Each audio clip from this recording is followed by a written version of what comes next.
ठीक है, यहाँ पे अपन आज फंक्शंस देख लेंगे।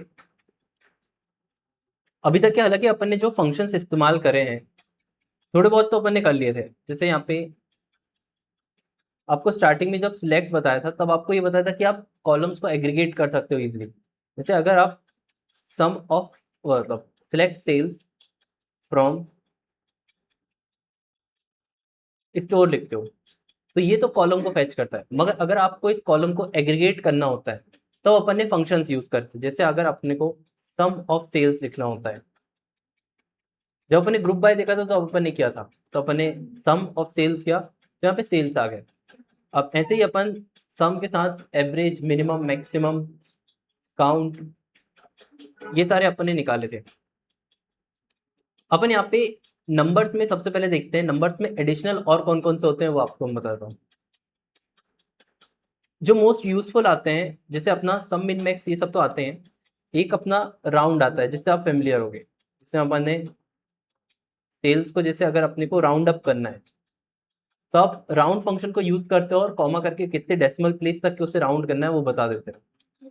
अगर आप इस कॉमा करके पास नहीं करते हो तो राउंड अप करके 0 तक के कर देता है।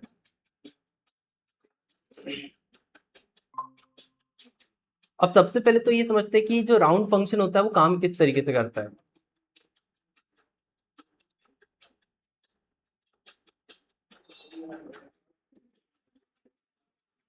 आपके सामने अगर ये दो नंबर है जैसे 5.83 है और इसे आप सिंगल डेसिमल प्लेस तक के राउंड करना चाहते हो, इसका मतलब 5 पॉइंट और एक सिंगल नंबर ही आएगा। तो फिर यहाँ पे कौन सा नंबर आ सकता है आप बता सकते हो? 5 पॉइंट नहीं, एक सिंगल डेसिमल प्लेस तक के राउंड करना है। आप कह रहे हो 5.8, मगर ये चीज कैसे डिसाइड करेंगे कि 5.8 आ सकता है या फिर 5.9 आ सकता है? नहीं, मतलब 8 के बाद अगर 3 है, मतलब 5 से हाँ छोटा है तो वो 7, मतलब 8 के पहला वाला एक होगा या फिर 8 के बाद वाला एक होगा। हाँ, आपने ये चीज सही बोली कि अगर आप 5 पॉइंट एक सिंगल डिजिट तक के नंबर तक के करना चाह रहे हो तो इस पोजीशन पे आके आप अपने आगे वाले नंबर को चेक करते हो। अब जैसे ये 5 या 5 से छोटा है, जैसे 3 है, तो ये 5.8 तक के ही रहेगा, मतलब ये नहीं रहेगा। मगर इसी केस में अगर 5.88 होता और इसे सिंगल डेसिमल प्लेस तक के आप राउंड करते हो तो 8 के बाद 8 है जो कि 5 से बड़ा है, तो वो राउंड अप करते टाइम 5.9 कर देगा उसको।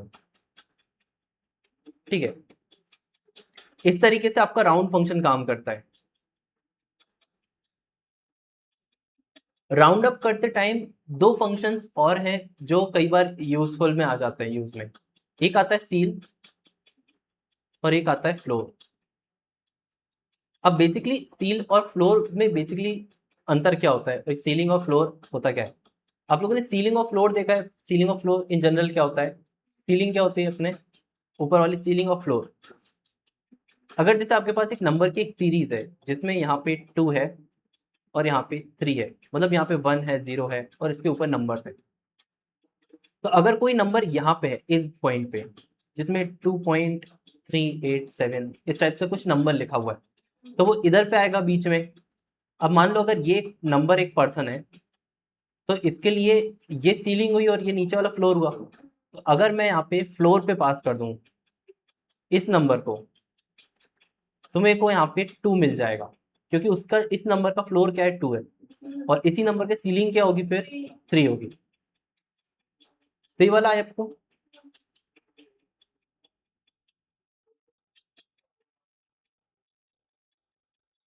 जैसे जब आपके पास ऐसे नंबर आए, अगर इसे राउंड बाय 1 किया तो इसने क्या किया, जैसे 0.9 के बाद 6 के बाद 5 था तो 5 था तो इसने 6 तक के रखा।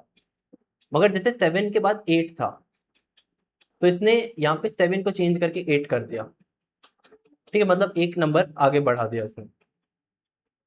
सील करके जो फंक्शन था अगर उसमें सेल्स पास करी होती तो वो क्या करता, राउंड अप करता मगर उन सबकी सीलिंग को लाता।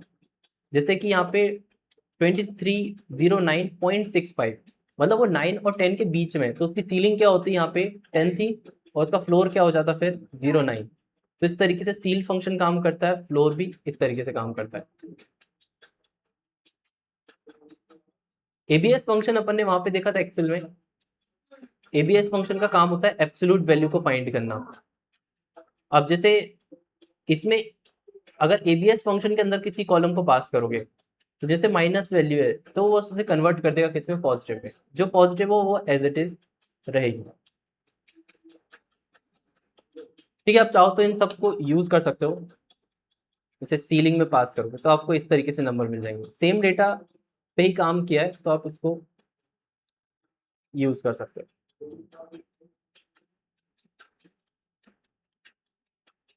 यही सारे फंक्शंस के नेम है और इन पे यही वाले कॉलम आप पास करके चेक कर सकते हो।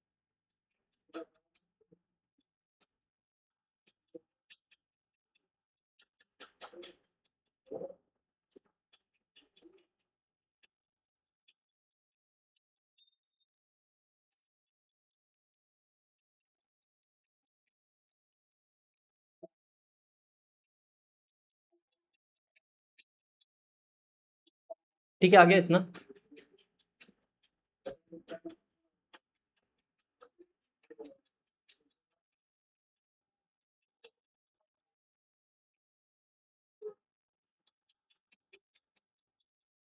टेक्स्ट में बेसिकली कई सारे फंक्शंस होते हैं। मोस्ट यूजफुल फंक्शंस आपको जैसे बताऊं तो जैसे अपन ये सारे एक्सेल में यूज करें एज इट इज वैसे ही फंक्शन है। जैसे अगर सिलेक्ट नेम फ्रॉम स्टोर क्या होता, तो ये तो सिंपल नेम वाला कॉलम को दे देगा। मगर अगर आपको अपर केस में नेम को शो करना है तो आप यहाँ पे अपर फंक्शन के अंदर नेम को पास कर सकते हो। तो जब नेम आउटपुट में आएंगे वो सारे अपर केस में हो जाएंगे। ये एग्जैक्ट सेम फंक्शन अपन ने एक्सेल में देखा था। इसको रन किया तो आप देखोगे यहाँ पे नेम सारे अपर केस में आ गए। अगर लोअर में नेम चाहिए होते तो लोअर में नेम पास कर दिए होते तो सारे लोअर केस में आ जाएंगे। ठीक है, ये दो फंक्शन। एक और फंक्शन काम आता है यहाँ पे, वो है कॉन्केट। कॉन्केट फंक्शन तब काम आता है जब आप दो टेक्स्ट को कंबाइन कर रहे होते हो, दो अलग अलग कॉलम के आउटपुट को आपको कंबाइन करना है, तो आपने कॉन्केट को यूज किया। कॉन्केट के अंदर आप मल्टीपल कॉलम पास करते हो। जैसे अपने पास ज्यादा कुछ तो नहीं है, जैसे फर्स्ट नेम और लास्ट नेम नहीं है, तो अपन नेम को किसी और कॉलम के साथ ऐड करके देखते हैं। जैसे अपन ने कैटेगरी कर दिया, तो अब देखोगे यहाँ पे ये थर्ड वाला जो कॉलम का आउटपुट आया उसमें नेम और category as it is combine हो गए। ये सेम तरीके से एक्सेल पे काम किया था। अगर इनके बीच में स्पेस या डैश या फिर कुछ भी आपको एडिशनल लगाना है तो बीच में एक थर्ड कैरेक्टर को ऐड करना है। तो अब दो कॉमा के बीच में कोट्स के अंदर ऐड करना होता। जैसे अगर मैंने यहाँ पे डबल डैश करके कुछ एंटर कर दिया तो इस तरीके से वो एज इट इज यही वाला टेक्स्ट यहाँ पे एंटर हो जाएगा। ठीक है, इसको करके देखो आप लोग।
अब जो एसक्यूएल है उसमें बहुत सारे फंक्शंस हैं।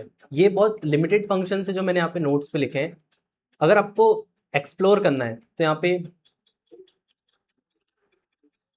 अब माई एसक्यूएल फंक्शंस को सर्च करके देखना, और इसकी रेफरेंस मैनुअल जो है, जो इनकी प्रॉपर वेबसाइट है, उसमें आपको कई सारे फंक्शन मिल जाएंगे।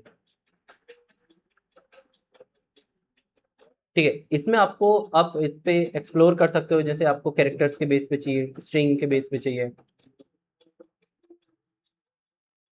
ठीक है, तो ये सारे स्ट्रिंग पे काम करने वाले फंक्शंस हैं। ठीक है, इनके यूज केस और इनको यूज एग्जांपल, इनको लिखने का तरीका सब कुछ यहाँ पे बताया है।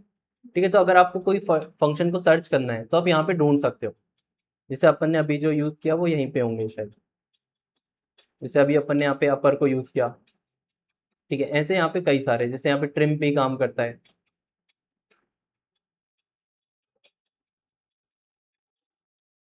ठीक है, ये सारे ये थोड़े यूजफुल आ जाते हैं, जैसे कॉन्केट है जो यूज में आता है।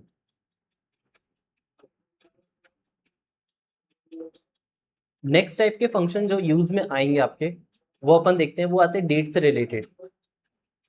डेट से रिलेटेड आपको अगर डेटा मतलब फंक्शंस यूज करना है तो सबसे पहले रिक्वायरमेंट तो ये है कि जो कॉलम है वो आपका डेट डेटा टाइप में होना चाहिए, तभी ये सारे फंक्शंस वहां पे काम करेंगे, नहीं तो फिर नहीं करते। जैसे अपने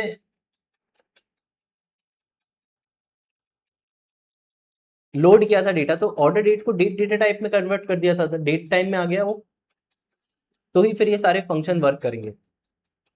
जैसे अपन इसको सिलेक्ट करके देखते हैं कि select order underscore date from store.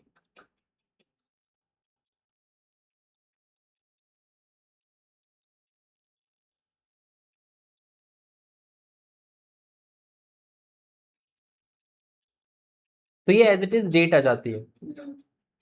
ठीक है, अगर डेट की जगह आपको ईयर पे वर्क है तो फिर आप किस तरीके से कर सकते हो, आप इस ऑर्डर डेट को डायरेक्टली ना पास करके ईयर फंक्शन के अंदर पास कर दो, तो फिर आपको वो वाले ईयर मिल जाएंगे उस डेट के।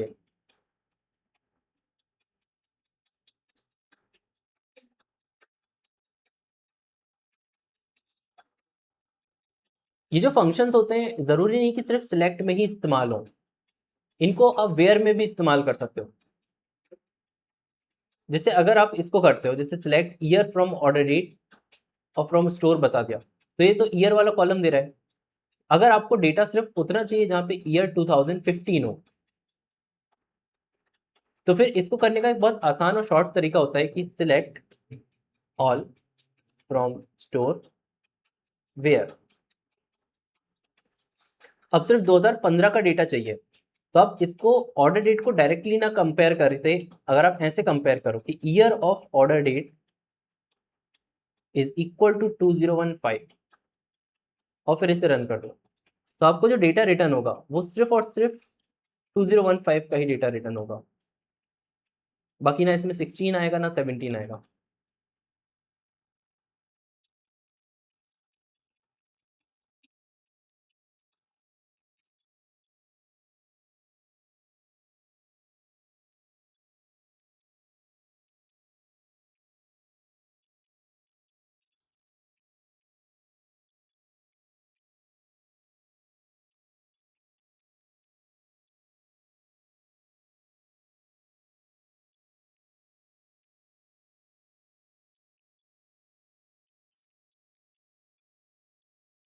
आ गया।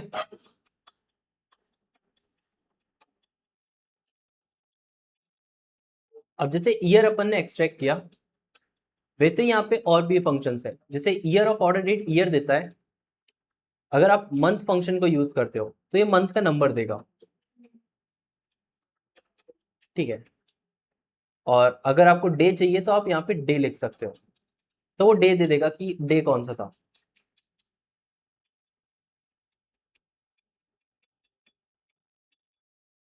बेसिकली एक्सेल में पढ़ने के बाद ये सारे फंक्शन एज इट इज ही यूज होते हैं, मतलब जितने भी टूल्स रहेंगे ना अपने आगे के, जैसे पावर बीआई में भी एज इट इज यूज हुआ, एक्सेल में भी एज इट इज, और यहाँ पे भी ये सेम ही वर्क करते हैं।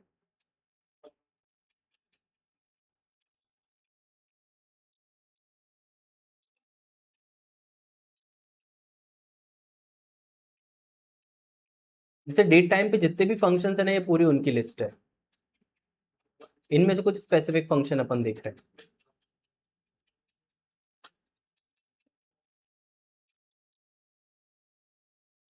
और वीक के अंदर पास कर दो तो फिर वो वीक की इंफॉर्मेशन दे देगा। जैसे अगर अपन यहाँ पे वीक लिख देते हैं तो वीक दे देगा। हालांकि ये वाला जो वीक है वो वीक नम है, मतलब वीक नंबर है कि वो ईयर का कौन सा वीक था।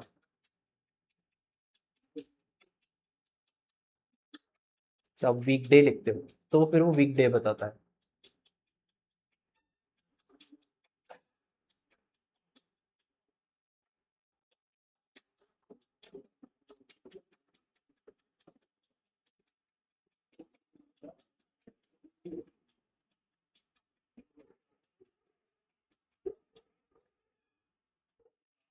ठीक है, ये सारे हो गए इंफॉर्मेशन एक्सट्रैक्ट करने के। अब जब भी आपको करंट डेट या करंट टाइम से कुछ भी कैलकुलेशन करना रहे क्वेरी में, तो फिर यहाँ पे वहां पे अपन जैसे टुडे और नाउ यूज करते हैं एक्सेल में, एज इट इज यहाँ पे भी है। यहाँ पे अगर आप सिलेक्ट करते हो, जैसे अपन ने करंट डेट, यहाँ पे फंक्शन का नेम थोड़ा डिफरेंट है, यहाँ पे CUR डेट लिखा है, मतलब करंट डेट। अगर आपने करंट डेट को सिलेक्ट किया, इसके लिए टेबल सिलेक्ट करने की जरूरत नहीं है, इसको डायरेक्टली भी आप देख सकते हो। तो स्क्रीन पे आउटपुट आपको मिल जाएगा कि यहाँ पे करंट डेट क्या रिटर्न कर रहा है, ये आज की तारीख रिटर्न कर रहा है 2026 3 और 9।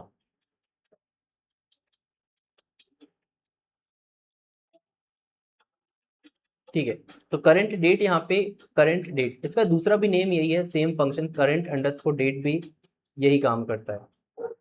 जैसे इसका नेम करंट डेट भी ऐसे ही वर्क करता है, ये भी सेम चीज रिटर्न करता है। अब जैसे अगर आपको करंट टाइम चाहिए, अभी का समय, तो आप सिलेक्ट कर सकते हो करंट टाइम को, तो करंट टाइम अभी का टाइम भी दे देगा, जैसे 2023 और 05 दे रहा है।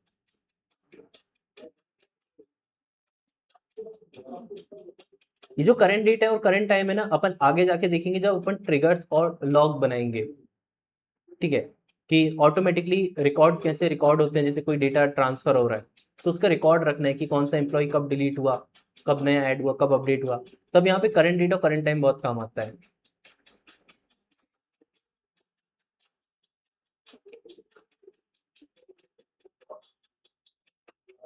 और नाउ फंक्शन भी है यहाँ पे, जो अभी का एग्जैक्ट टाइम एंड डेट दोनों देता है। जैसे सिलेक्ट नाउ यूज करते हैं हम, तो अभी का डेट भी देगा और टाइम भी देगा।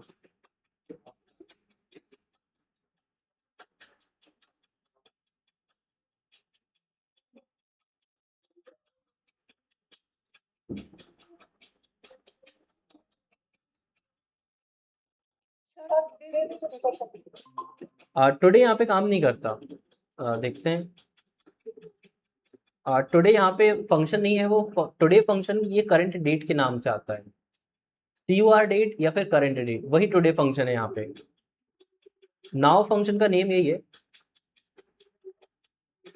फंक्शन की वर्किंग तो वैसी की वैसी रहेगी जो आपने एक्सेल में देखी, बस यहाँ पे फंक्शन के नेम जरूर बदल जाते हैं, थोड़ी बहुत वर्किंग जरूर बदल जाएगी, मगर फंक्शन वही रहेंगे।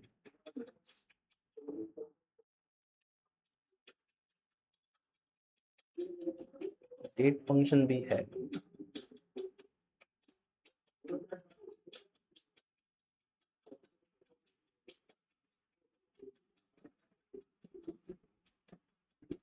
ठीक है, डेट फंक्शन है, मगर इसकी वर्किंग थोड़ा चेक करनी पड़ेगी।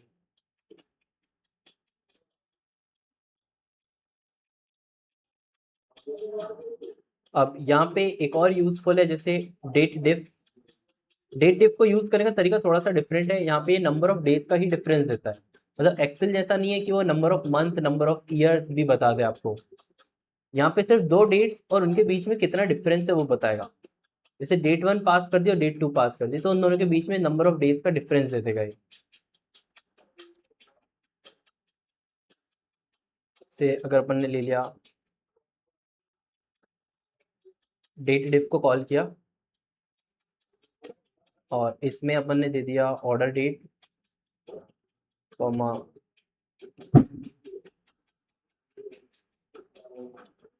Current date.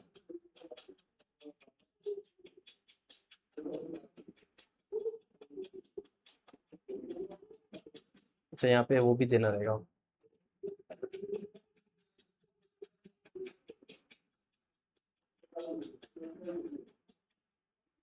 From store.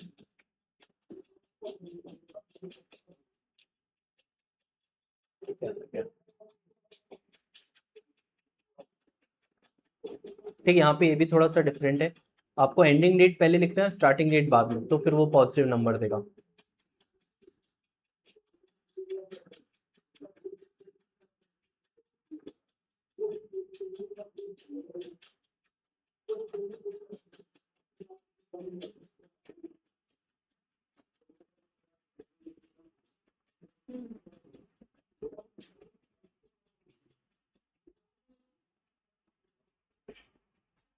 ठीक है,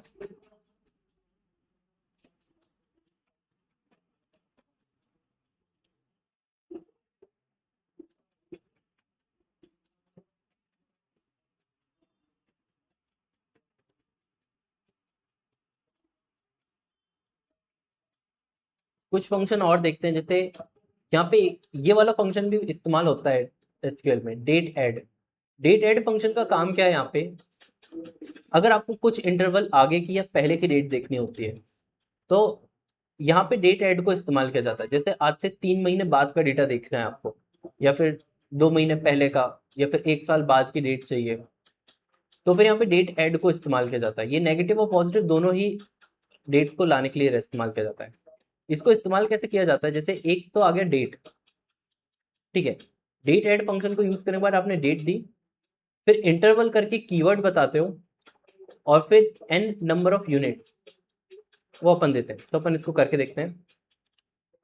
जैसे मान लो आज से 3 दिन आगे की डेट देखना है आपको, तो सिलेक्ट डेट, ऐड को अपन ने यूज किया, पहला आर्ग्यूमेंट तो ये रहेगा आज की डेट, तो आज की डेट अपने को करंट अंडरस्कोर डेट फंक्शन दे देता है।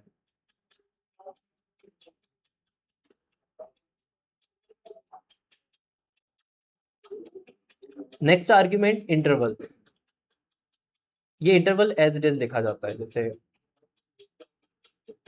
इंटरवल 3 डे, डेज है कि डे है, हाँ डे है।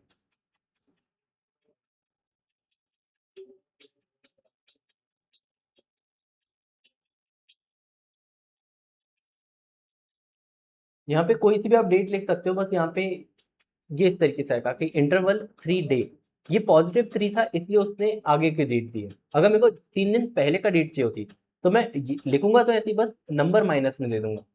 जैसे 3 दिन पहले की डेट, तो यहाँ पे आज 9 तारीख है और इसने अभी 12 तारीख रिटर्न करी है, और -3 कर देगी तो फिर वो अपने को 6 तारीख रिटर्न कर देगा। अब जैसे 50 दिन पहले चाहिए तो अपने -50 लिख दिया, तो 50 डेज पहले की डेट आ गई। अगर आज से 3 महीने या 4 महीने बाद की डेट चाहिए थी तो अपन यहाँ 4 लिखेंगे इंटरवल में, और डे को हटा के यहाँ पे कर देंगे मंथ, तो फिर वो 4 महीने की बाद की डेट देगा। और इसी की जगह अगर अपन ने ईयर में लिख दिया तो फिर प्लस माइनस ईयर भी कर सकते हो कुछ। तो आप यहाँ नंबर्स में प्लस माइनस में जा सकते हो, यहाँ पे डे मंथ और ईयर में जा सकते हो, तो आप कितने ही इंटरवल आगे और पीछे कर सकते हो। मल्टीपल टाइम दे रहा है। आपने फ्रॉम स्टोर लगा दिया, वो स्टोर के लिए फिर हर एक रो के लिए दे रहा है। मैंने यहाँ पे डायरेक्टली सिलेक्ट करके लिखा ना, तो इसने सिर्फ एक सिंगल ही आउटपुट दे रहा है, इस फंक्शन का आउटपुट।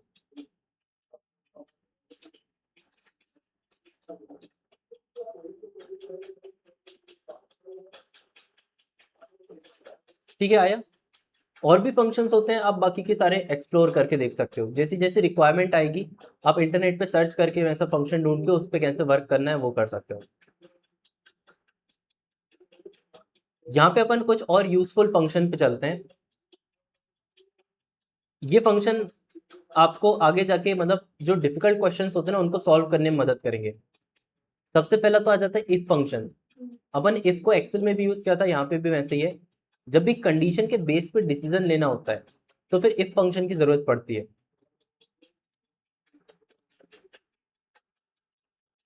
जैसे फॉर एग्जांपल आपके पास सिलेक्ट प्रॉफिट फ्रॉम स्टोर आप करते हो,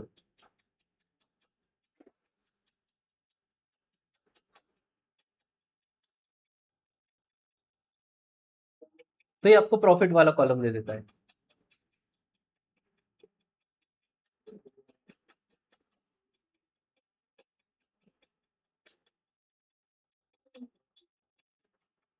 अगर आपको एक और कॉलम चाहिए जिसमें जहां पे प्रॉफिट हुआ है उसके सामने एक प्रॉफिट टेक्स्ट आ जाए और जहां पे लॉस हुआ है वहां पे लॉस टेक्स्ट आ जाए, तो फिर आप कॉमा करके इफ फंक्शन को यूज कर सकते हो।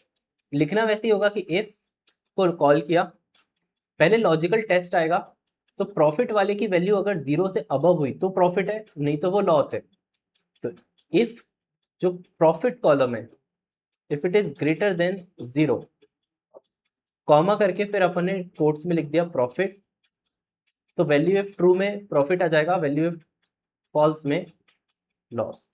यहाँ पे एक्सेल जैसे सजेशन नहीं देता, तो यहाँ पे आपको आउट मतलब के आर्ग्यूमेंट्स पता ही होने चाहिए। और इसको अपन ने रन कर दिया, तो आउटपुट में आप देख सकते हो यहाँ पे प्रॉफिट एंड लॉस के आगे जहाँ प्रॉफिट है वहाँ प्रॉफिट, नहीं तो लॉस। और इसी फंक्शन का name as it is column name आ जाएगा, तो आप इसे आप चेंज भी कर सकते हो एस पी एन एल, तो ये आ जाता है।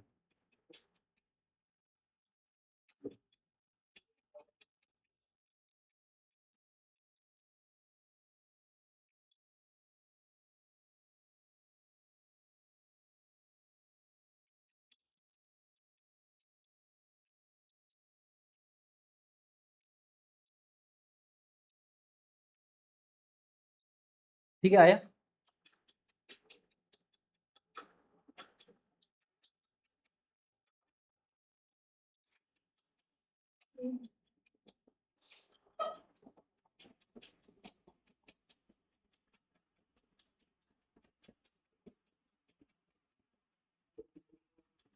अगर आपको ये पता करना है कि कितने नंबर ऑफ प्रॉफिट थे, कितने नंबर ऑफ लॉस थे, तो इस टाइप के क्वेश्चन को आप अभी जो प्रीवियसली अपन ने पढ़ा था ना विथ क्लॉज, उसको और इसको कंबाइन कर सकते हो।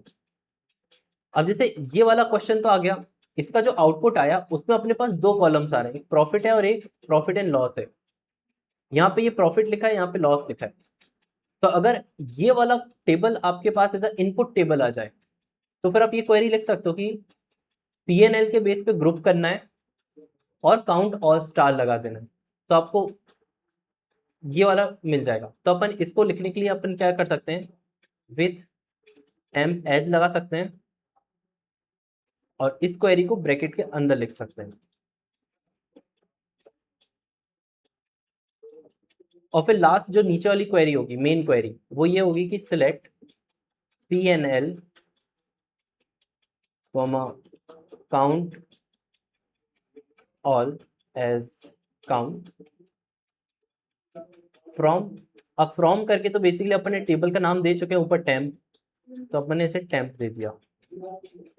और ग्रुप बाय देना जरूरी होता है क्योंकि जब आप एक एग्रीगेशन और एक कॉलम ले रहे होते हो तो उसे ग्रुप बाय में पास करना रहता है। तो इस तरीके से ये आ जाता है।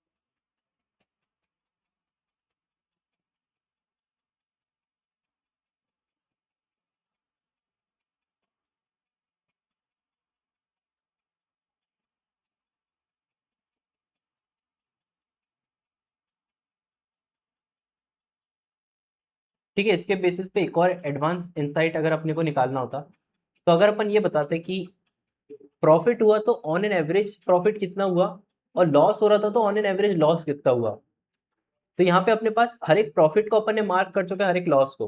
तो अगर इनको अपन एवरेज कर दें तो अपने को ये भी मिल जाएगा। तो अपन ने यहाँ पे बेसिकली एवीजी यूज होता है, AVG of P N L को यूज क्या होता है।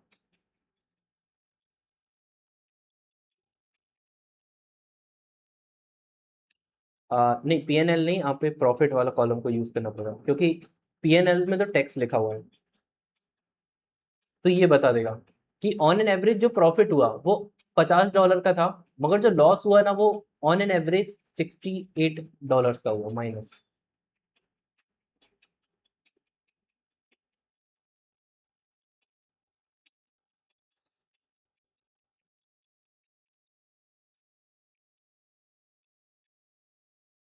ठीक है, ये वाली जो इंसाइट होती है ना, ये शेयर मार्केट में जो ट्रेडिंग कर रहे होते हैं ना, उनके लिए इंपॉर्टेंट होती है कि मेरे को प्रॉफिट हो रहा है तो ऑन एन एवरेज कितना प्रॉफिट हो रहा है, लॉस हुआ तो मेरे को ऑन एन एवरेज कितना लॉस होता है।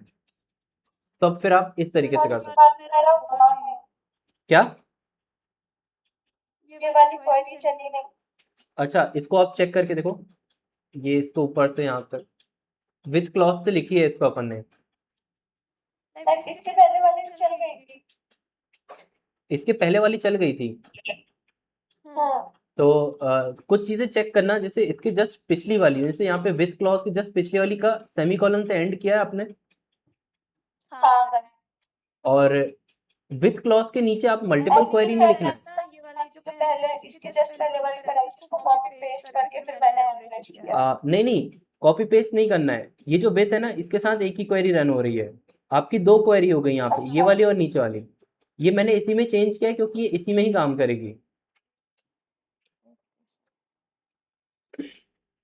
ये पूरी एक कंप्लीट एक सिंगल क्वेरी है, और आपने इसका एक और पार्ट लिख दिया ना, तो फिर वो डबल पार्ट रिपीट कर दिया आपने बस।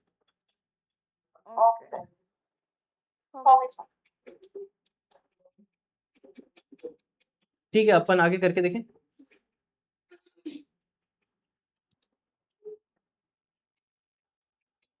अब इफ फंक्शन जो होता है वो सिर्फ दो आउटपुट दे सकता है, या तो वैल्यू इफ ट्रू वाला आउटपुट देगा या फिर वैल्यू इफ फॉल्स वाला। अपन ने देखा है कि कई बार अपने को जरूरत पड़ती है कि एक इफ के अंदर दूसरे इफ को नेस्ट करना पड़ता है, तो नेस्टेड इफ वाली कि अगर ये कंडीशन ट्रू नहीं हुई तो दूसरी चेक करो, दूसरी नहीं हुई तो तीसरी चेक करो, तीसरी नहीं हुई तो चौथी चेक करो। तो ये जो नेस्टेड इफ होता है उसको यहाँ पे अप्लाई करने का एक आसान तरीका है, मतलब कि वो नेस्टेड इफ आपको लिखना नहीं पड़ेगा बहुत लॉन्ग, इसकी जगह पे यहाँ पे आ जाता है केस व्हेन देन एल्स, ये वाले कीवर्ड। हाँ, इसको समझने के लिए अपन किस तरीके से इसको करते हैं, मतलब इसका स्ट्रक्चर जो है थोड़ा सा बड़ा बनता है, मगर इसको करने में थोड़ा आसान है। मतलब नेस्टेड इफ लिखने के कंपैरेटिवली ये ज्यादा इजी पड़ता है। कैसे पड़ता है? केस व्हेन देन एल्स में अगर आप मान लो सेल्स के बेस पे कैटेगरीज डिफाइन कर रहे हो कि कब बैड सेल्स हो रही है, कब ओके है, कब गुड है, कब वेरी गुड है, तो उसको लिखने का तरीका इस तरीके से रहेगा। जैसे अपन ने सिलेक्ट किया सेल्स को, तो ये तो सिलेक्ट सेल्स वाला कॉलम आ जाएगा, उसके आगे अपने को मार्किंग भी करना है कि कौन सी गुड थी कौन सी बैड थी, तो कॉमा करके अपन यहाँ पे दूसरा कॉलम देते। ये जो पूरा कोड है ना वो दूसरे कॉलम की प्लेस पे ही आएगा, और कॉमा करके थर्ड कॉलम भी आप दे सकते हो। अब क्योंकि कोड बहुत लंबा था इसलिए अपन ने इसे ब्रेक करके लिखा। ये जो कोड होता है इसको केस स्टेटमेंट आप कह सकते हो। केस की केस वाला एसक्यूएल में तो होता है, दूसरी में भी होता होगा ये। हाँ, उसमें हो सकता है।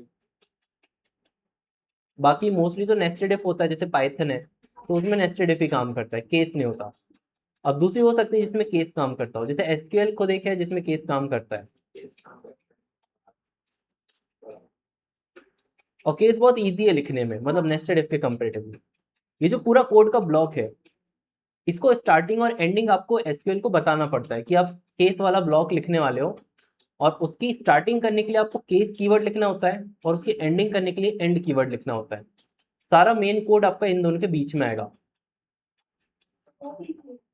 ठीक है, अब इसके जो मेन कोड होता है वो व्हेन देन करके आता है कि व्हेन आपकी लॉजिकल टेस्ट, और अगर ये ट्रू होता है तो देन आउटपुट आ जाएगा।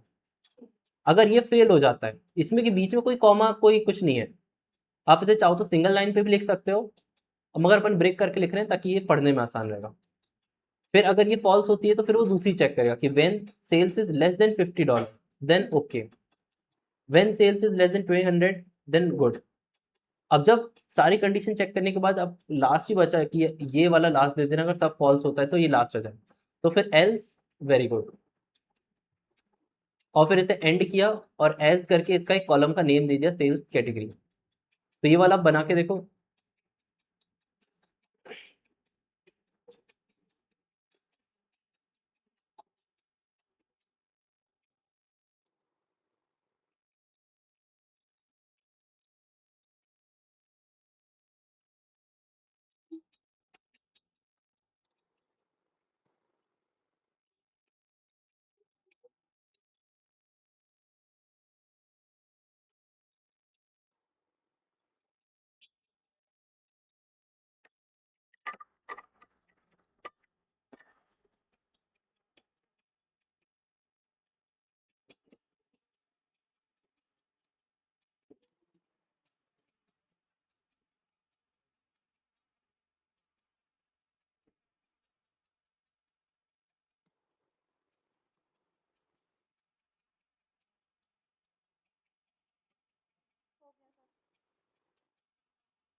सर हाँ बोलो। ये सेल्स के जस्ट बाद वाली पॉइंट है ना, क्योंकि फ्रॉम स्टोर लास्ट में आ रहा है। कहाँ पे जब आप सिलेक्ट करके सेल्स लिख रहे हो कॉमा करके, फिर क्या आ रही है प्रॉब्लम? नहीं नहीं आ गया, मैं पूछ रही हूँ कि केस जो डालते हैं वो स्टोर फ्रॉम और उसके बीच में ही डालते हैं ना। हाँ, जब भी आप कॉलम को लिख रहे होते हैं ना, वो पूरा स्टेटमेंट उसी जगह पे आती है। जैसे ये पूरा एक फंक्शन है केस से लेके एंड तक के, ये पूरा कोड है आपका, और इसको एज करके आप ये वाला कैटेगरी में लिख रहे हो। हो गया। हाँ,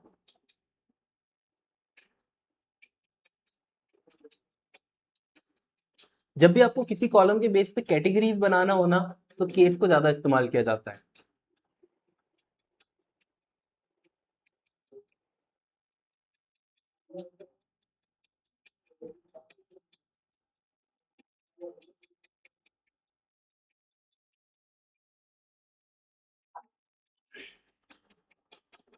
ठीक है, आगे क्लियर है?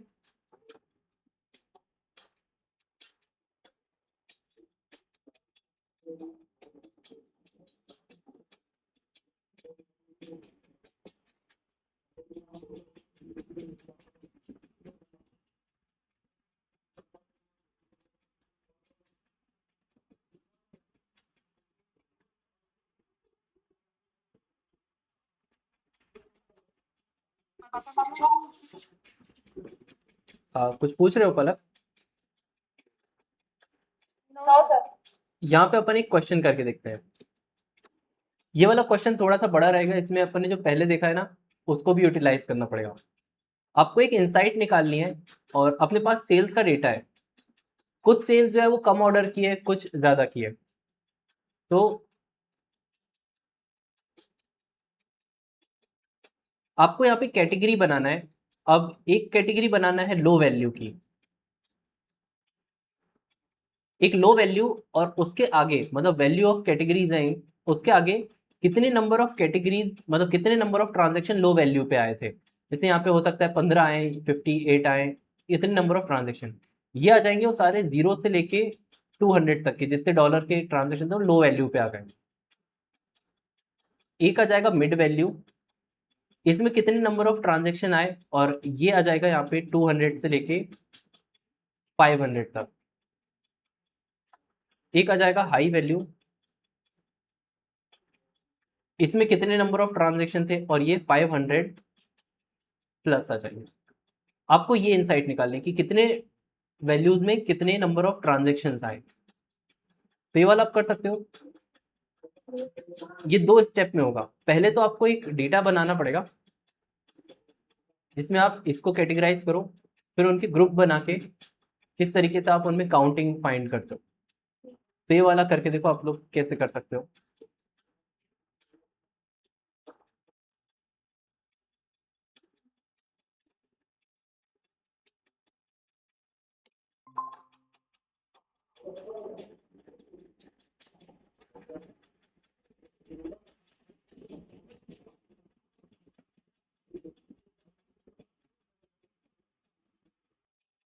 ठीक है, इसको करके देखते हैं अपन। यहाँ पे अपन ने सिलेक्ट किया सबसे पहले तो सेल्स, ठीक है, और अब यहाँ पे सेल्स कैटेगरी चाहिए। अब जो कि कोड अपन विथ क्लॉज मतलब केस से लाएंगे, तो अपन इसको थोड़ा सा आगे करके लिखते हैं और इसकी स्टार्ट करते हैं केस से। केस आप जैसे लिखोगे एक पूरा ब्लॉक आ जाता है। इसको अपन एंड भी कर देंगे यहाँ पे एंड से, और एज लगा देंगे सेल्स कैटेगरी। अब इनके बीच का कोड लिखते हैं कि केस के आगे क्या आएगा। तो व्हेन, अब सेल्स अपने को पता है कि 0 से ही स्टार्ट हो रही है, जैसे मिनिमम 1.8 है, तो अपन सिर्फ लेस देन कंपेयर कर सकते हैं कि सेल्स अगर लेस देन 200 है देन वहां पे लो वैल्यू करके आउटपुट आ जाएगा। When sales is less than 500 then mid value. अब क्योंकि लास्ट वाली कंडीशन अपन डायरेक्टली लिख सकते हैं, तो अपन ने डायरेक्टली लिख दिया एल्स हाई वैल्यू। तो ये अपना केस वाली स्टेटमेंट हो गई। अपन ने टेबल बता दिया फ्रॉम स्टोर। तो इतना तो अपना आ गया कि सेल्स और उसकी कैटेगरी अपन ने डिफाइन कर दी यहाँ पे। अब बेसिकली अपने को काउंटिंग करना है कि कितनी नंबर ऑफ लो है, हाई है और ये है। तो अगर ये अपने पास एज इनपुट टेबल होता तो ये काम करना आसान है। तो अपन इस पूरे को विथ क्लॉज के अंदर कर देते हैं। तो अपन ने इस क्वेरी के जस्ट स्टार्टिंग में विथ, इसका एक प्रॉपर नेम लिखना सही रहता है। अपन यहाँ पे जैसे मेरे को कुछ नेम नहीं आता तो मैं टेम्प लिख देता हूँ, with temporary table as, bracket के अंदर ये पूरी क्वेरी को पास कर दो और इसे कॉलन आखिरी का हटाना नहीं बोलना।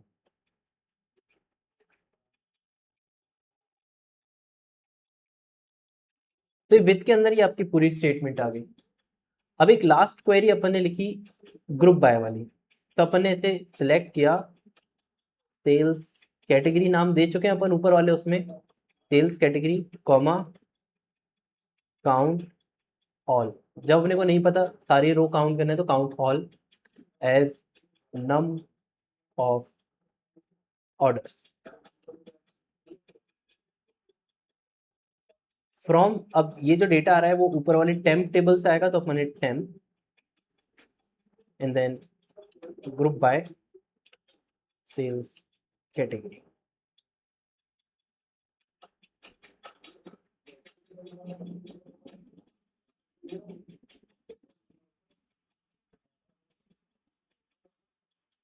और ये फिर काम कर जाए।